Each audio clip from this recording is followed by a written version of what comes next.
Selamat pagi, perkenalkan kami dari kelompok 6 yang beranggotakan ada Yuliza Utami Anggraini, ada Adinda Arta Julia, ada Komaria, dan ada saya sendiri Regita Cahya Gracia.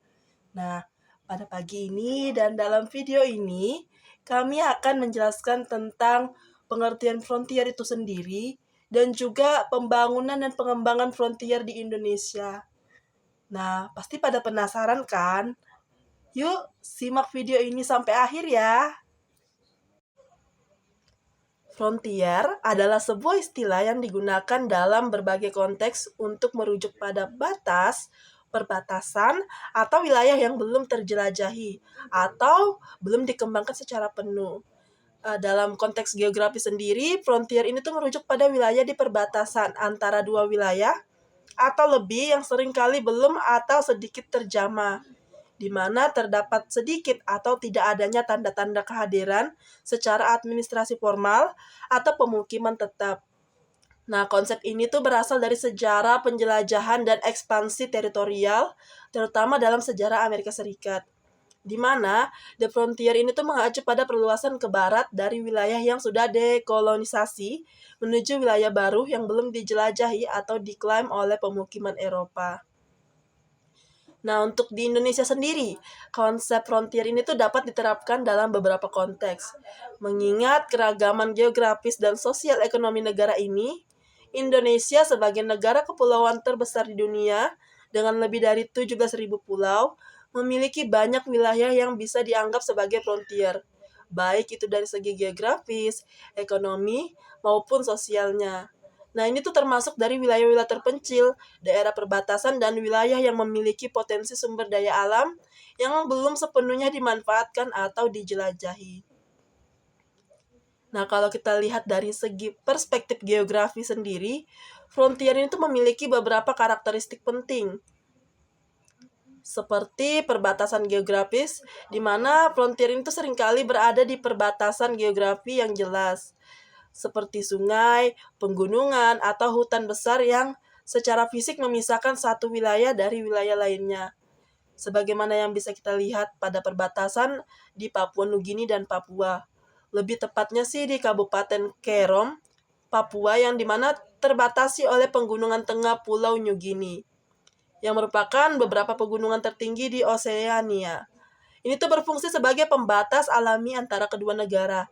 Nah, rangkaian pegunungan ini termasuk beberapa puncak yang sangat tinggi dan sulit diakses, yang secara efektif memisahkan komunitas dan ekosistem di kedua sisi perbatasan, dan wilayah perbatasan ini juga dibatasi oleh sungai-sungai besar yang mengalir dari pegunungan tengah arah pantai di kedua sisi pulau. Zona transisi frontier berfungsi sebagai zona transisi antar dua area dengan karakteristik geografi, sosial, ekonomi, atau politik yang berbeda. Misalnya, perbatasan antar wilayah yang padat penduduk dan daerah terpencil, atau antar wilayah pertanian dengan wilayah hutan. Salah satu contoh untuk kawasan frontier adalah di wilayah Kalimantan Selatan, adalah dari segi perdagangan, di mana wilayah perbatasan ini memungkinkan adanya pertukaran perdagangan antara Kalimantan Barat dan Malaysia yang mencakup perdagangan barang, jasa, dan potensi investasi lintas batas. Dari segi budaya, kita dapat melihat dengan adanya perbatasan yang memungkinkan adanya interaksi budaya yang kaya antar masyarakat Kalimantan Barat dan Malaysia. Pastinya akan menciptakan peluang bagi pertukaran budaya, seni, dan tradisi yang dapat memperkaya kehidupan masyarakat di kedua sisi perbatasan. Pembangunan infrastruktur yang terhubung antara kedua wilayah dapat meningkatkan konektivitas dan mobilitas lintas batas. Hal ini mencakup pembangunan jalan dan fasilitas transportasi lainnya.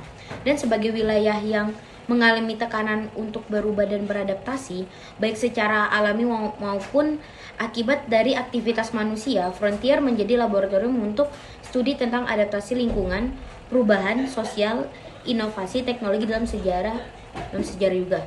Frontier seringkali disebut sebagai wilayah yang menjadi fokus dalam proses ekspansi teritorial suatu bangsa atau negara.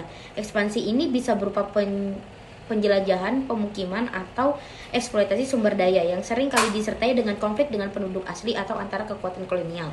Pada dasarnya, konsep geografi frontier ini mencakup ide tentang perbatasan yang bergerak, di mana wilayah yang belum diketahui, yang belum dimanfaatkan secara bertahap, menjadi bagian dari wilayah yang diketahui dan terintegrasi.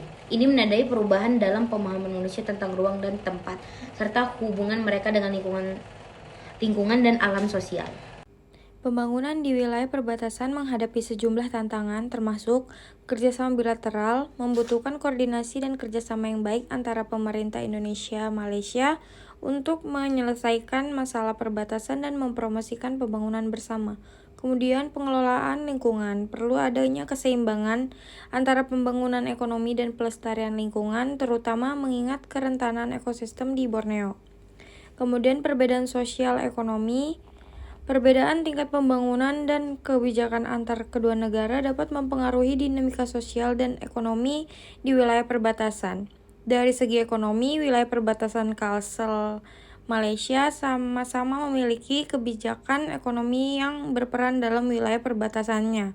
Salah satunya di Indonesia, kebijakan ekonomi yang ada termasuk regulasi investasi dan perlindungan sumber daya alam dapat memainkan peran penting dalam pembentukan struktur ekonomi di wilayah perbatasan. Sedangkan untuk kebijakan ekonomi Malaysia, terutama yang berkaitan dengan perdagangan dan investasi, dapat memberikan dampak signifikan pada dinamika ekonomi di wilayah perbatasan.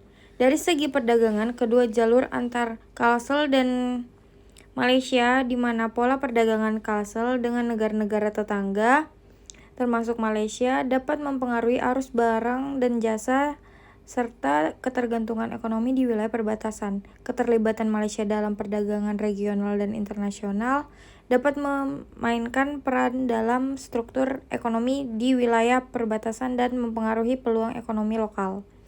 Kemudian infrastruktur dan akses. Pembangunan infrastruktur yang tidak merata bisa meningkatkan disparitas sosial ekonomi antar wilayah. Jadi kesimpulannya, pembangunan dan perkembangan di wilayah perbatasan Kalimantan dan Malaysia memiliki potensi yang besar untuk meningkatkan kesejahteraan penduduk di kedua sisi perbatasan.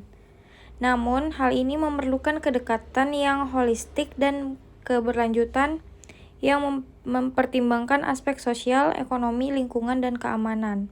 Kerjasama antar negara menjadi kunci utama dalam mencapai tujuan-tujuan pembangunan dan perkembangan.